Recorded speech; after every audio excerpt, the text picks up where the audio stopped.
कोणार्क का जो शक्तिपीठ है बहुत छोटा सा है दोस्तों, बहुत छोटा सा, पर उसके अंदर की जो मूर्ति है वो बड़ी अद्भुत है। आप लोग भारत के किसी भी शक्तिपीठ में चले जाइए, वैसी मूर्ति आपको देखने को नहीं मिलेगी, क्योंकि वो जो गायत्री माता की प्रतिमा अंदर है वो किसी ने बनाई नहीं है, अपने आप समुद्र के अंदर से निकल करके आई है।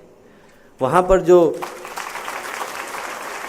मूर्ति है वो ऐसा लगता है जैसे किसी और लोक से विश्वकर्मा ने अपने हाथ से बना करके भेजी हो। एक एक अक्षर, एक एक उसका जो स्वरूप है वो उभर करके आया है।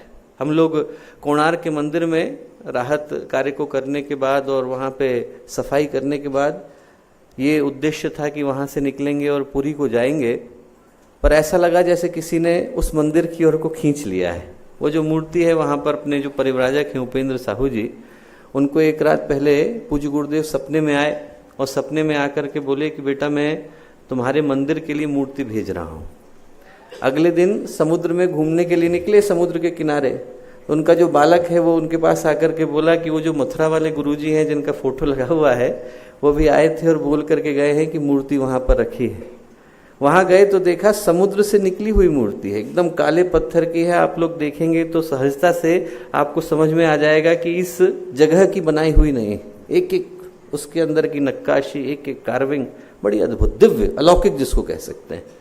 अब वो जो मूर्ति थी वो अपने वहाँ पर हम लोग पहुँचे तो पहुँचने की घटना भी अद्भुत है। गाड़ी के जाने का रास्ता नहीं, हम लोग निकले थे कोणार्क से कि पुरी को जाना है, अपने आप सारा का सारा काफिला जो है मंदिर की ओर को मुड़ गया और सबके फोनों ने काम करना बंद कर दिया। यदि कोई किसी को ये भी बोलना चाहे कि देखो इधर नहीं जाना था, जाना था उधर था, तो फोन काम नहीं कर रहा है, क्योंकि भगवान ने बुला लिया है।